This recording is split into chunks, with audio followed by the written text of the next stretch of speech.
லட்சு தரா வெல்கம்டா. என்னம்மா பண்ணுறீங்க? என்ன கவி பண்ணுற? தூள் தூளாக உடச்சிடணும். நாங்கள் அதனால் உடச்சிட்ருக்கோம். சம்பளம் வாங்கிட்டேன் கவி. மா இந்தம்மா இந்த கவி. தேங்க்யூ. எதுக்கு கவி கேட்ட காசு? முக்கியமான ஒரு பொருள் வாங்கணும், அதுக்கு தான். கவி கவி என்ன கவி ஷாப்பிங் போயிட்டு வரேன்னு சொன்னேன், பியூட்டி ப்ராடக்ட் வாங்க போறேன்னா எதுவுமே வாங்காமல் வந்திருக்கேன். வாங்கிட்டேங்க. இதோ இது ஒன்றா?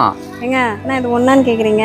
அப்படின்னா கவி இருக்குது இதில். அதுவா, வாங்க சொல்கிறேன். அப்படி என்ன பொருள் நான் வாங்கினேன்னு பார்த்தீங்கன்னா, டெர்ம்டாக்கோட 10% நியாசனம் ஃபேஸ் சீரம் தாங்க வாங்கியிருந்தேன். இது நம்ம ஃபேஸில் 2-3 ட்ராப்ஸ் விட்டு அதை ஒரு சின்னதாக ஒரு மசாஜ் கொடுத்தா போதும், நம்ம ஃபேஸை ரொம்பவே கிளியராக க்ளோவாகவும் காட்டுது. இது நம்ம ஸ்கின்ல ரொம்ப ஃபாஸ்ட்டாகவே அப்சர்வும் ஆகிடும். இந்த ப்ராடக்ட் டெர்மட்டாலஜிக்கலி அப்ரூவ்டும் கூட, மார்க்கெட்லேயே ரொம்பவும் சீப்பஸ்ட்டாகவும் கிடைக்குதுன்னா பாருங்களேன். இதுக்கு 4.3 ரேட்டிங்ஸும் இருக்குது. அது மட்டும் இல்லைங்க, 19,000க்கும் மேலே பீப்புள்ஸ் இதுக்கு ரிவ்யூ கொடுத்துருக்காங்க. என்னோட ஸ்கின் பாருங்களேன், இதுக்கு முன்னாடி இருந்ததை விட இப்போ ரொம்பவே நல்ல க்ளோவும் கொடுக்கும். உங்களுக்கு இந்த ப்ராடக்ட் வேணும்னா வியூ ப்ராடக்ட் அட்டாக் பண்ணுறேன். அப்படின்னா பர்பிள் அவைலபிளாக இருக்குது. நீங்கள் சென்னை, பெங்களூர், கொச்சின்ல இருந்தீங்கன்னா 3 ஹவர்ஸில் டெலிவரி ஆகிடும். தேங்க்யூ, பாய்.